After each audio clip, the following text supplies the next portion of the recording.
Ernest Howard Shepard was born into a middle-class family in London in 1879, and having shown artistic promise as a child, he later enrolled in the Heatherley School of Fine Art in Chelsea in 1897. A year later he transferred to the prestigious Royal Academy School. With his studies complete, he spent a couple of difficult years trying to get established as a professional illustrator. Eventually some book commissions came his way, and by 1906 he'd had moderate success with an edition of David Copperfield by Charles Dickens and Tom Brown's School Days by Thomas Hughes. Among the clients Shepard had particularly wanted to work for was Punch magazine, and eventually in 1907 they accepted a couple of his drawings. Having got his foot behind the door, he managed quite quickly to become a frequent contributor.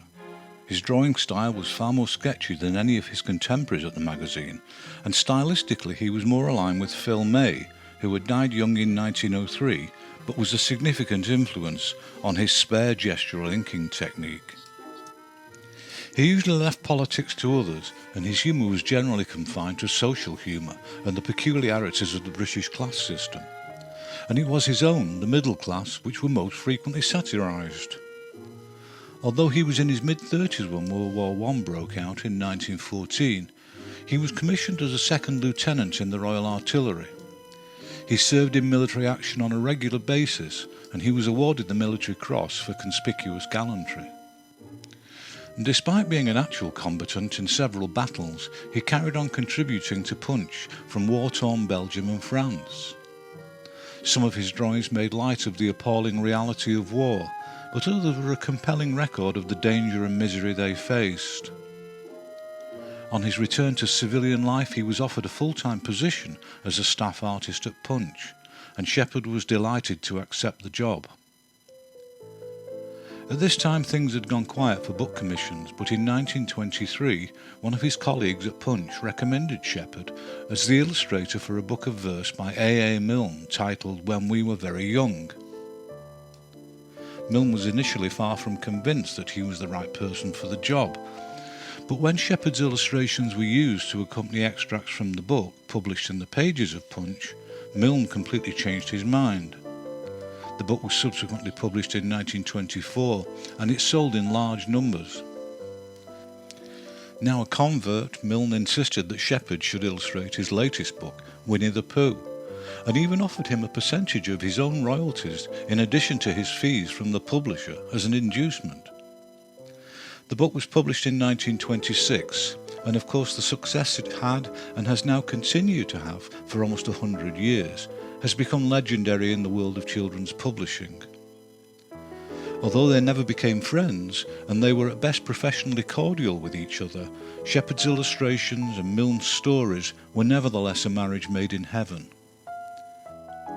In the same year, Shepard had also completed 60 full-page line illustrations for an edition of Samuel Pepys's diary, and it should be remembered that he was still working at Punch, supposedly full-time. His partnership with Milne continued, and the second book of verse, Now We Are Six, came out a year later. It repeated the precise formula of the first book of verse, and it repeated its success. In the following year, tragedy struck when Shepard's wife died unexpectedly in her early 40s.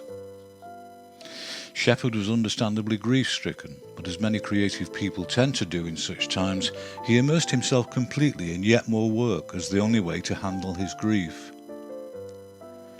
The second Winnie the Pooh book, The House at Pooh Corner, was published in 1928.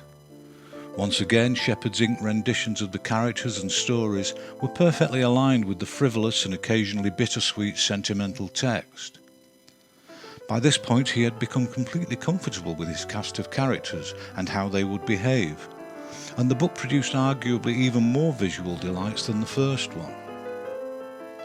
But after this book the two men never collaborated again, and they went their separate ways. In 1930 Kenneth Grahame approached Shepard to persuade him to illustrate a new edition of his book, The Wind in the Willows, which had first been published in 1908. But although he saw and enthusiastically approved Shepard's early drawings for the project, he died just before it was published in 1931. Shepard's scribbly pen technique and complete mastery of rural scenes went on to become the definitive visualization of the characters and story, and like the Pooh books, this edition has become a classic children's masterpiece. Throughout the 1930s, other books featuring his illustrations appeared in rapid succession, including the novel Bevis by Richard Jefferies in 1932 and Lawrence Houseman's Victoria Regina in 1934. On top of which he was commissioned to create some new watercolour illustrations for a book combining both of A. A. Milne's original books of verse. He was still regularly creating cartoons for Punch, and in the early 1930s he created his first full-page illustration for the magazine with the rare privilege of using full colour. Quite a few more followed, and this thoroughly absorbing light comic series proved that he was every bit as expressive and able with colour as he was with monochrome. 1938 saw the publication of another Kenneth Grahame book, The Reluctant Dragon, but it went almost unnoticed at the time, as everybody was by now gearing up for another inevitable war. Punch had been warning of the danger presented by Hitler even before 1933 when he took control of Germany, and Shepard in particular created many images exposing the dictator's true intentions and the likely consequences for the rest of Europe. Shepard was in his 60s by the time war began, but he showed no signs of slowing down. He even found time to serve in the Home Guard, better known as Dad's Army. Following the war, there was little activity in the publishing world as Britain struggled to regain something approaching normality. Work for Punch was still part of his day-to-day activity, but it was 1949 before he illustrated another book, Bertie's Escapade by Kenneth Grahame. In 1953, at the age of 65, he remarried, but this was also the year the new editor at Punch decided the magazine needed a more contemporary look, and Shepard was informed his services were no longer required. Although he was angry and upset about his dismissal, he had plenty to keep him occupied, and between 1954 and 1956 he illustrated an incredible total of 16 different books. A collection of Shepard's drawings and written reminiscences about his life, titled Drawn from Memory, was published and was popular enough to warrant a second volume, titled Drawn from Life, in 1961. And in that year his interpretation of the tales of Hans Christian Andersen was also published. By now Shepard was 82 years old.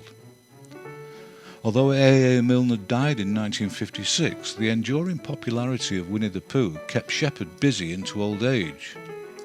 He had already created some completely new images in colour, and these delightful watercolours were used in spin-off books and other merchandising. How much, if anything, Shepard was making from the use and occasional abuse of his images, I've been unable to uncover. And in 1965, when Shepard was 86 years old, Walt Disney Studios released their Americanized version of the Pooh stories. The background art was created as suitably styled atmospheric pen and watercolour illustrations, but the characters were inevitably formalised so they could be controlled better by the animators, and then cell painted completely flat. The result, like the Americanized voices of the characters, didn't go down well with hardcore Shepard enthusiasts, including a much younger me. What Shepard himself thought isn't recorded. That was also the year of the publication of his own story, Ben and Brock, and it did well enough to encourage him to write a second, titled Betsy and Joe. But their success was moderate at best, and they are now largely forgotten. For years he had resisted repeated inducements to add colour to his original pen and ink drawings for both Winnie the Pooh and Wind in the Willows, and eventually he relented. But unlike the colour illustrations he had created from scratch some years earlier, these rather clumsily applied loose washes on top of the original monochromes didn't do anything for the images other than make them more marketable. After a long, eventful and successful career as an illustrator, Ernest Howard Shepard died at the age of 97 in 1976, coincidentally the same year as Winnie the Pooh's 50th birthday. In 2001, Disney made a one-off payment of a staggering $350 million to own and control the rights to Winnie the Pooh. And it's the Disney version of the characters which now proliferates, both as drawings and particularly as merchandise. But I'm happy to discover that their exclusive hold on the franchise ends in 2026, so there's hope that Shepard's originals won't be entirely forgotten.